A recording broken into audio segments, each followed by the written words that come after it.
Good morning, I'm Prarambha, Dahal. Let's begin with the main stories.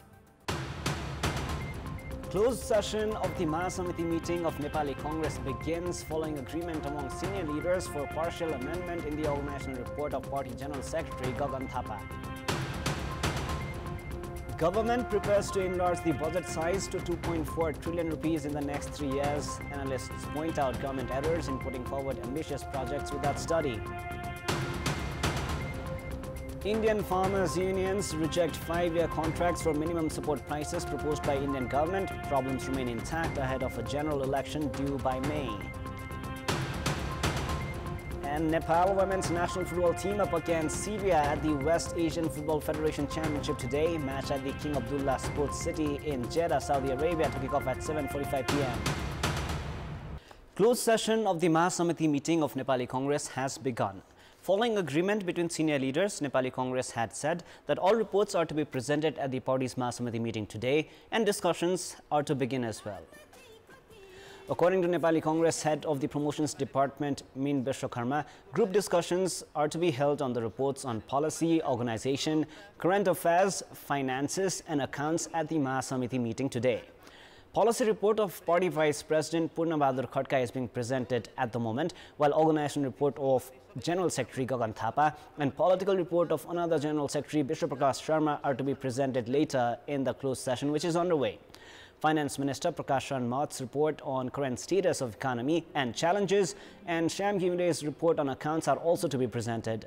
The meeting is to move forward after an agreement was reached for partial amendment in the organization report of General Secretary Gagan Thapa. The Congress leaders agreed to amend General Secretary Thapa's report by including a pledge to contest in the upcoming elections without forming alliances.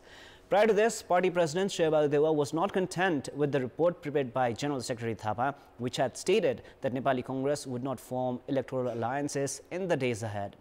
The agreement for including the revised pledge was reached at the meeting of the party officials and former officials at the residence of Deva after the inaugural session of the Samyam meeting yesterday. The Samyam meeting, which was inaugurated by Party President Sherbalu Deva yesterday, will continue until this Thursday. Meanwhile, Central Committee meeting of CPN-UML is also being held today.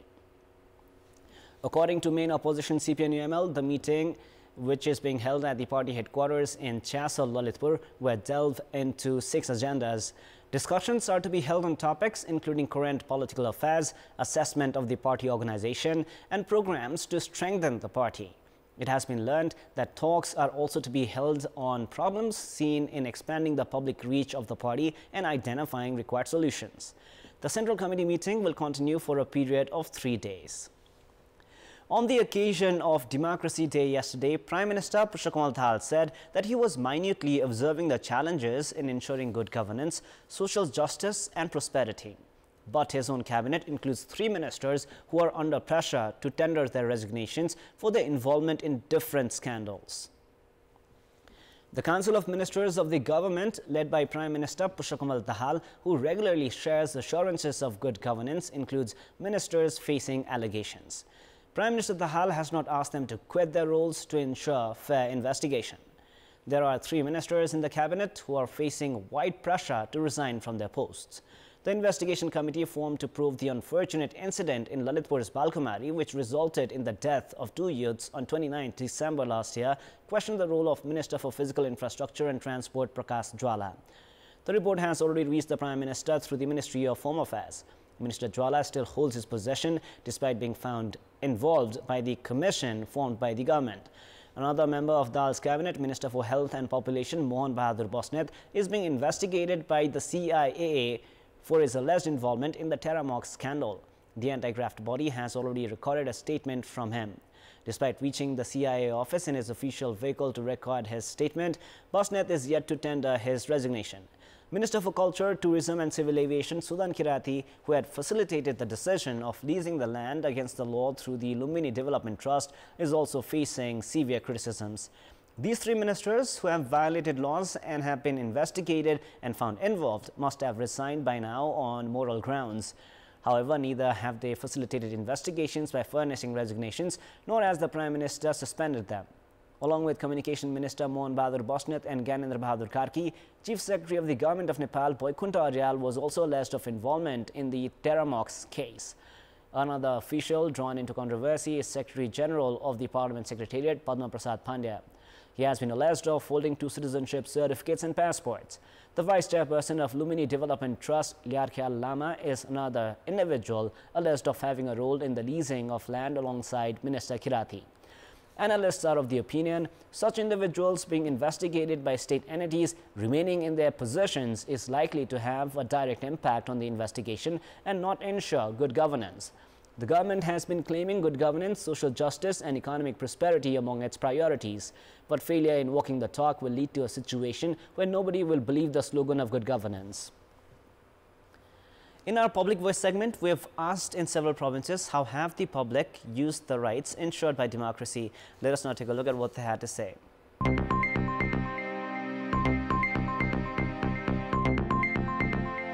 जति प्रजातन्त्रले दिनुपर्ने हो त्यो भन्दा धेरै दिइसकेको छ तर त्यो चाहिँ ग्राउन्ड लेभलमा जनतासम्म पुगिरहेको अवस्था छैन सही नेतृत्व नभएको कारणले नै प्रजातन्त्र लोकतन्त्रको अभ्यास हामी गर्न सकिरहेको छैन लोकतन्त्रमा केही पनि पाएन सिर्फ लुटेराहरू पायो प्रजातन्त्र आएदेखि खुलेर बाहिर आएको महसुस चाहिँ हामीले गरेका छौं हामी महिलाहरूले जति स्वतन्त्रता पूर्वक हामी बाँचिरहेका छौं हामीले एउटा कुरा खुलेर भन्न सकेका छौं यो त्यसकै उपलब्धि हो जुन खालको एउटा आश्वासन थियो त्यो अनुसारको चाहिँ फेरि व्यवहारमा देखिन्न आफ्नो मनको कुराहरू पोख्न पाइन्छ पाउने भनेको जुन अगुवाहरू जुन मान्छेहरू छन् उनीहरूले मात्र पाए समूहहरू गठन गर्नदेखि लिएर स्वतन्त्र पूर्वक बोल्ने अवसर मिलेको छ आफ्नो कुरा खुलेर बोल्न पाइरहेको छ तमाम जनताहरूले चाहिँ यसरी तपाईले प्रश्न सोध्या जसरी चाहिँ आफ्नो प्रश्न हरेक ठाउँमा राख्न पाउनु भएको छ आफू स्वतन्त्र रूपमा बोल्न पाएका छन्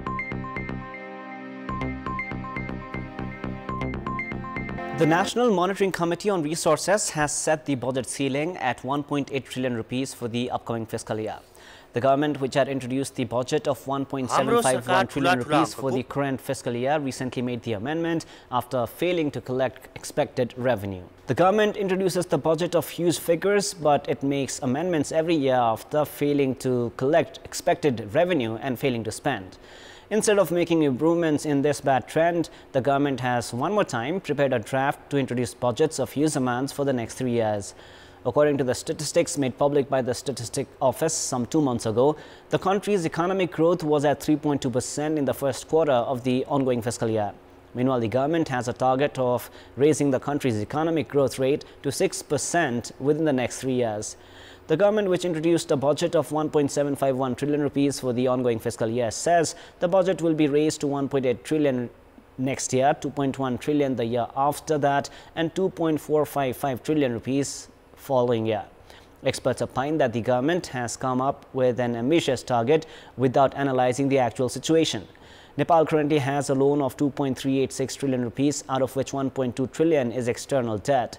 The government aims to raise the external debt by 210 billion rupees in the next fiscal year and by 320 billion in the fiscal year 2083-84 as per the Nepali calendar. The plan of adding external debt at a time when the development budget is not being spent is definitely not practical because majority of the projects established with external debts have not provided expected results. The government had failed to generate 1 trillion rupees in revenue last year, while it has collected only 40% of the target revenue in the first 7 months of the ongoing fiscal year. Considering this, the government's target of generating revenue of 1.9 trillion rupees 3 years later seems very unlikely. It is good that the government makes ambitious plans, but the plans have to be formulated in a sensible way. Random use of antibiotics creates negative impacts on human health. Now, using antibiotics without the prescription of doctors can lead to a day when the antibiotics will stop working entirely. Antibiotics must be used upon the prescription from doctors following correct diagnosis of the diseases.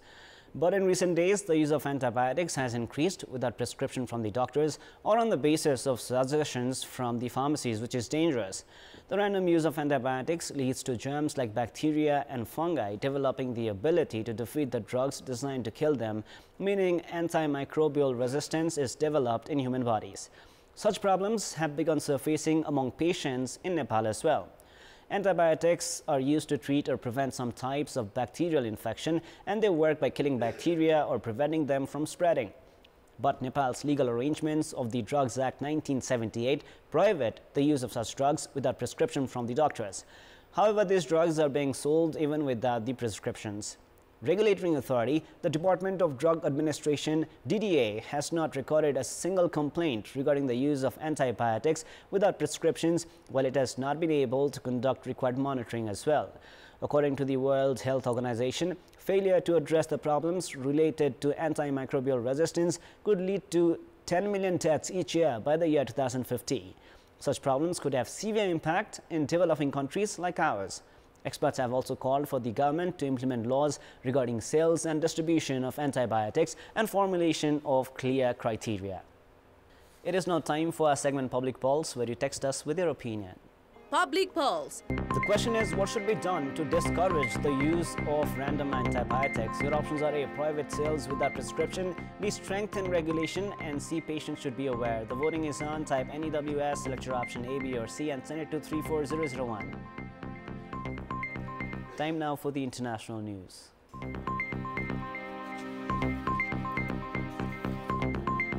The United States of America has proposed a rival draft United Nations Security Council resolution calling for a temporary ceasefire in the Israel-Hamas war and opposing a major ground offensive by its ally, Israel, in Rafah. The move comes after the U.S. signaled it would veto today an Algerian-drafted resolution demanding an immediate humanitarian ceasefire over concerns it could jeopardize talks between the United States, Egypt, Israel, and Qatar, seeking to broker a pause in the war and the release of hostages held by Hamas. Until now, Washington has been averse to the word ceasefire in any UN action on the Israel-Hamas conflict. Now, to pass a resolution needs at least 9 votes in favor and no vetoes by the United States, France, Britain, Russia, or China. Now, Indian farmers' unions have rejected 5-year contracts for minimum support prices proposed by the government of India. After week-long clashes between security forces and protesters, Trade Minister Piyush Goyal said the Indian government has offered guaranteed support prices for pulses, corn and cotton in a bid to break a deadlock with protesting farmers. Tear gas and barricades were used to deter the farmers, who form an influential voting bloc months ahead of a general election due by May, in which Prime Minister Narendra Modi seeks a record third term. Minister Goyal's comments followed marathon talks with farmers' unions after the protesters, who were demanding higher prices backed by law for nearly 24 crops, were halted at a distance of about 200 kilometers from New Delhi. A Hindu nationalist group has gone to court in India over the naming of a lioness in a zoo after the Hindu deity Sita, calling it blasphemous and an assault on the community's religious beliefs. The Vishwa Hindu Parishad (VHP) or the World Hindu Council wants the court to order the name to be changed. It has also objected to a plan to keep the 5-year-old lioness in the same wildlife park as a lion called Akbar, the name of a 16th century Mughal ruler, as part of an exchange program among Indian zoos. The VHP, which is linked to Indian Prime Minister Narendra Modi's Hindu Nationalist Party Bharatiya Janata Party BJP, says the beasts were given their names by the government of West Bengal state, which is run by an opposition regional party. The complaint to the court, written by VHP's West Bengal Secretary Lakshman Bansal, said the group had observed with deep anguish the naming of the cat as Sita. It said that she is the consort of Lord Ram and herself is a sacred deity to all Hindus across the world. The complaint mentioned that such act amounted to blasphemy and was a direct assault on the religious beliefs of all Hindus. VHP spokesperson Binod Bansal threatened protests if officials refused to change the name and the location of the lions. Religious issues have long divided India, which has a majority of Hindus of about 80% of its 1.42 billion people, but also the world's third largest Muslim population. Now, sectarian disputes have flared and led to sporadic violence, including over religious sites in India in recent time. Now, Canada's Defence Minister Bill Blair said Canada will donate more than 800 Skyranger R-70 multi-mission unmanned aerial systems or drones to Ukraine to help in its war with Russia. The ministry said the drones sourced from Teledyne in Waterloo, Ontario, have been valued at over 95 million Canadian dollars, which is around 70.44 million US dollars, adding that the donation was funded by the 500 million Canadian dollars in military assistance announced by Prime Minister Justin Trudeau during a Kiev visit last year. The country's defense ministry said in a statement since February 2022, Canada had committed over 9.7 billion Canadian dollars in aid to Ukraine, including over 2.4 billion Canadian dollars in military assistance. Sports news. Nepal women's national football team are to play Syria at the West Asian Football Federation WAF Championship today. The match, which will be played at the King Abdullah Sports City in Jeddah, Saudi Arabia, will begin at 7:45 p.m. this evening. Participating 8 teams are divided into 2 groups at the tournament. Team Nepal are placed alongside Syria, Iraq and Palestine in Group B. Based on the FIFA rankings, Nepal are the strongest side placed in this group. As Syria are the other high-ranked team after Nepal, a win today will bolster Nepal's chances of progressing to the semi-final round of the tournament. Team Nepal are participating at the WAF Championship as the heavyweights. Despite failing to win the SAF Championship, the Nepali Eves will be aiming to win the WAF Championship. However, Jordan and Guam, placed in Group A, are strong sides. Even with no domestic football, Nepali players representing teams at the Women's I-League of India have joined Team Nepal. Before leaving for Saudi Arabia, Captain Angela Tumbapo Subba, Geeta Rana, Preeti Rai and Deepa Shahi had returned Nepal for the WAF Championship.